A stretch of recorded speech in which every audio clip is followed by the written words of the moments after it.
Hey everyone, it's Philgamesh. I am back from San Diego, and I plan to do a video about that, the books that I picked up there. But um, I'll do this first because I'm back from the comic book store and I got my books and forgot to show them off. um, First up is Saga number 54. Um, what's kind of weird about this is when I was in the store, just browsing on the stands, I saw it and I knew what the cover looked like already. But when I saw it, I didn't really notice the the title logo and the issue number and all that stuff. And it's actually really hard to see. I don't even know if it'll show up on video or not. It's there, but it's like a lighter red against this red background.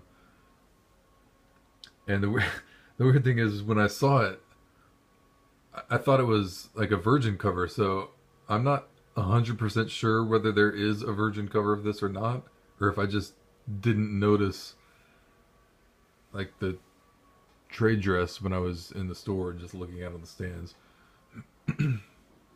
Because this is actually a different copy than the one that I was actually looking at. This is the one they gave me that was on my pull list.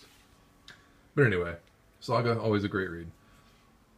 Next up, from Aftershock Comics, A Walk Through Hell number 3. New Garth Ennis series. I've been loving this book so far. It's really good. From Image Comics, Wayward number 27. Descender number 32. I think this book is almost over. I'm not sure how many issues of it are left. In fact, this may be the last one for all I know. I'll be sad to see it go. It's a good book. And I got the B cover for Moonshine number 12. It's a Paul Pope cover, and I love Paul Pope's artwork, so I couldn't pass that one up. In fact, when I was at the store, they gave me the books that were on my pull list, and they pulled the other cover, the A cover, the Eduardo Risso cover. But I was looking at the Paul Pope one on the stands, and I switched them out.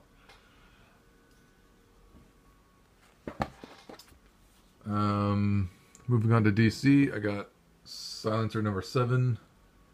Still liking this book. It's my favorite of these New Age of Heroes books, and I think it might be the only one I'm still reading. Well, no, I think I'm reading Sideways too, but this one's better.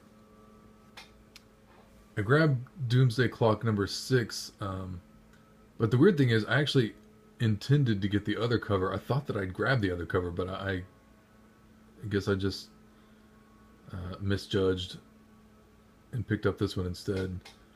I kind of like the A covers better just because of the tradition of having the A cover also be the first panel of the book, which is what Alan Moore and Dave Gibbons did on the original Watchmen. But instead I got this cover. Oh well, it's not that big a deal.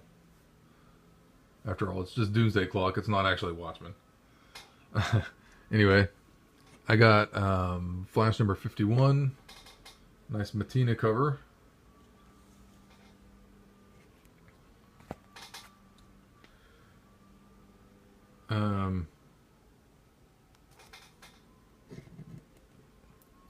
I grabbed Action Comics number 1001. And actually, now that I'm thinking about it, I've forgotten who actually drew this cover. That's embarrassing. Oh well. I'm looking at the signature and I'm going to admit that I can't decipher it.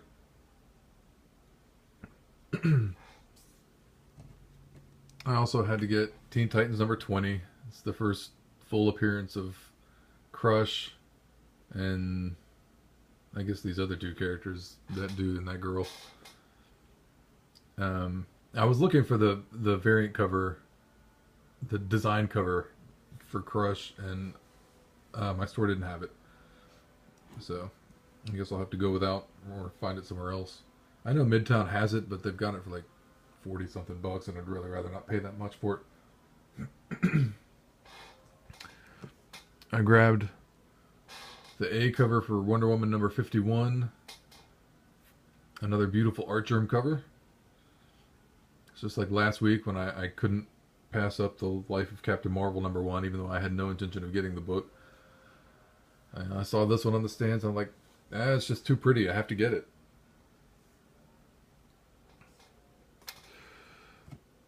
I grabbed Justice League Dark #1, the Capullo cover. That's a nice looking cover, and I flipped through this book already, and I didn't see the Upside Down Man, who's supposed to be the big villain in this series.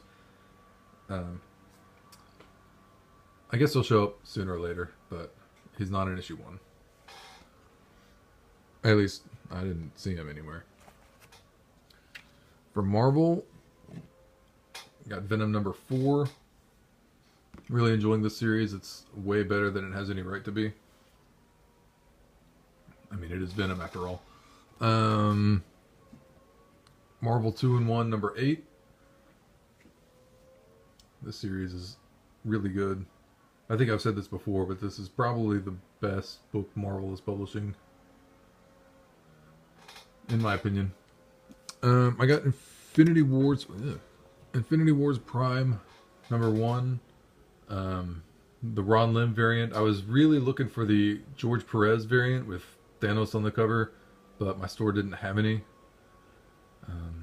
Maybe I'll be able to find it somewhere else. I'm not sure. But I wanted to get a copy, and the Ron Lim variant was like the next best thing. And I picked up Amazing Spider-Man #2. The first issue was, it was okay. I enjoyed it. So we'll see how it goes. I suspect this cover is kind of not entirely what happens in the book, since it looked like in the book that Kurt Connors is going to be a college professor and Peter Parker's in his class. So this is probably more about Spider-Man not turning in his homework than anything else. Anyway, the last book that I got, which I saw on the stands, they had a couple of copies there, and I had to grab it. Was the Amazing Spider-Man #2, the J. Scott Campbell variant. You gotta love Mary Jane wearing Spider-Man's costume. And the store had it at a pretty good price. They had it for $30, so with my discount I got it for, whatever, 10% off of that.